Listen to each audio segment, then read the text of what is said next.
गांधीनगर में जो defence expo हो रहा है मेक इन इंडिया, उसके अंतर्गत हमने 2 जहाज जो मेक इन इंडिया है सजग और सार्थक डिस्प्ले किया है। उसके साथ हमने एक ऑपरेशनल डेमोन्स्ट्रेशन दर्शाया है। उसमें जो कोस्ट गार्ड सी में जो गतिविधियां करती है उसके एक छोटी सी रूपरेखा हमने दिखाई है। उसमें हमने सर्च एंड रेस्क्यू दिखाया है, पोल्यूशन कंट्रोल दिखाया है, बोर्डिंग ऑपरेशन दिखाया है।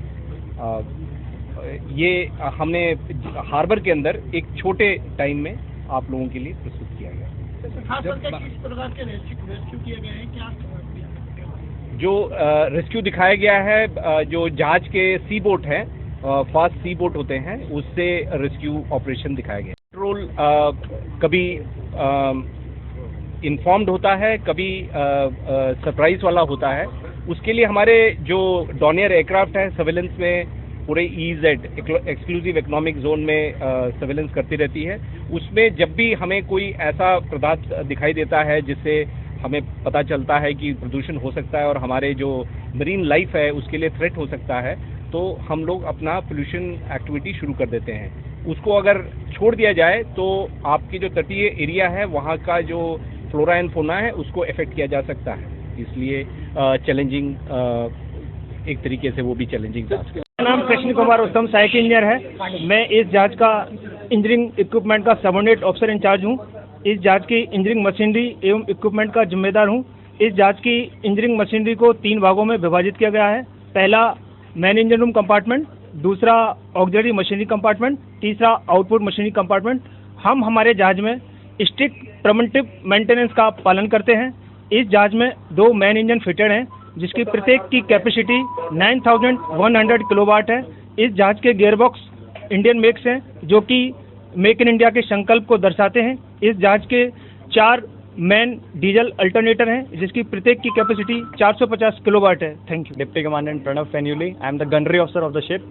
My part of the ship is forecastle, which is the frontmost part of the ship, and my role in the ship is to maintain the fighting efficiency of the ship and assist command in any hostile situation developing on board and nearby during the deployment. For this, we have 4060 as our main armament with the range of 11,000 yards and 12.7 mm stabilized remote control gun capable of automatic tracking, acquisition and firing and other small arms also. Thank you. मेरा नाम घनश्याम उत्तम नाविक आरती है। मैं जहाज में navigator सेवमैन की duty कर रहा हूँ। जहाज में अधिकांश इक्विपमेंट भारत में ही बने हैं। जहाँ हम खड़े हैं यह जहाज का ब्रिज कहलाता है और यहाँ से हम जहाज के सारे ऑपरेशंस और इवेंट्स को कंट्रोल करते हैं। जहाज में सर्विलेंस के लिए 2 रडार हैं। जहाज में जो स्टीयरिंग गियर सिस्टम है वो भारत में ही बना है। जहाज में स्पीड कंट्रोल करने के लिए यहाँ पर इंजन कंट्रोल्स हैं और जो हम जहाज में अपनी पोजीशन का पता लगाते हैं उसके लिए हम DGPS यूज करते हैं। Thank you. Good morning. I am Commandant Rahul Malareddy. I am the engineer officer of this ship, and this ship was designed for a speed of 23 knots. However, it has been doing about 25 knots since its commissioning, and it has been equipped with 2 state-of-the-art propulsion machinery and 2 gearboxes which are manufactured in India, which showcases the Make in India capability. Apart from that, the 4 DAs which are fitted on this ship are also made and manufactured by Cummins India, while the emergency diesel generator is also of Kirloskar Oil Engine Limited, that is also made in India. Thus, we have many equipments which are already made in India or at least serviced in India, which are fitted on board. That's it. Thank you. Subordinate officer in-charge हूँ। मैं इस जहाज के electrical department का जिम्मेदार हूँ। इस जहाज में 4 मेन DA लगे हुए हैं जो कि इंटीग्रेटेड मशीनरी कंट्रोल सिस्टम के द्वारा कनेक्टेड है। इनके साथ कोई भी एक DA फेलियर हो जाता है तो alternate DA within 7 second automatically पूरे सप्लाई को जीवित रखता है। इसके अलावा हमारे शिप में एक इमरजेंसी DA दिया हुआ है जो कि हमारे शिप में जो इमरजेंसी DA है वो इन केस आप सारे DA अगर फेलियर हो गए, मान लीजिए 4 DA चल रहे हैं वो फेलियर हो गए तो ऑटोमेटिकली वो भी कनेक्ट रहता है विथिन 7 सेकेंड और हमारे जो मेन इक्विपमेंट है नेविगेशन एंड कम्युनिकेशन इक्विपमेंट उसको जीवित रखता है। इसके अलावा हमारे शिप में 22 बैटरियाँ दी हुई है जो 180 AH की है और इन केस आप इमरजेंसी डीएवी फेलर हो गया तो हम मेन क्रिटिकल इक्विपमेंट जो है उसको जीवित रखते हैं। Thank you. I am Commandant G. Mani Kumar. I am presently carrying out the duties of Executive Officer of this state-of-art offshore patrol vessel, new generation offshore patrol vessel for Indian Coast Guard.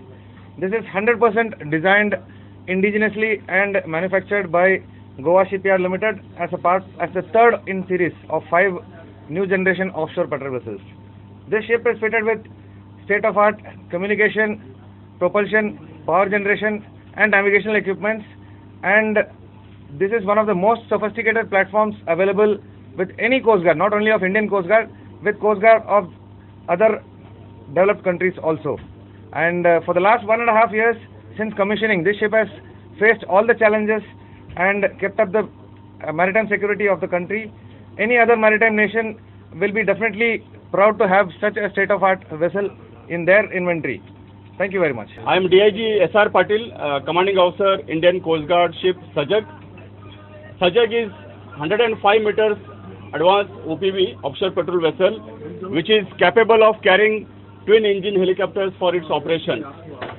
The ship is also fitted with advanced technology, navigation and communication equipment, which you can see it in the bridge, and also with weapons and sensors. Sajak, the state-of-the-art ship, is capable of policing the entire maritime zone of India, and the ship is also designed for anti-piracy, anti-smuggling, pollution control and carrying out search and rescue operations in the Indian search and rescue region.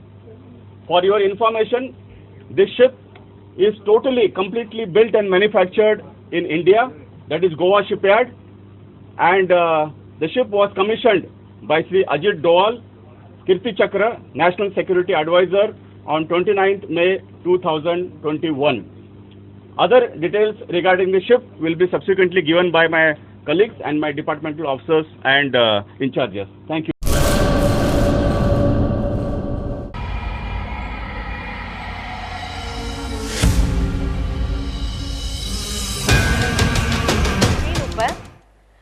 Velavadar national park ગુજરાતના કયા જિલ્લામાં આવેલ છે? Option A Bhavnagar,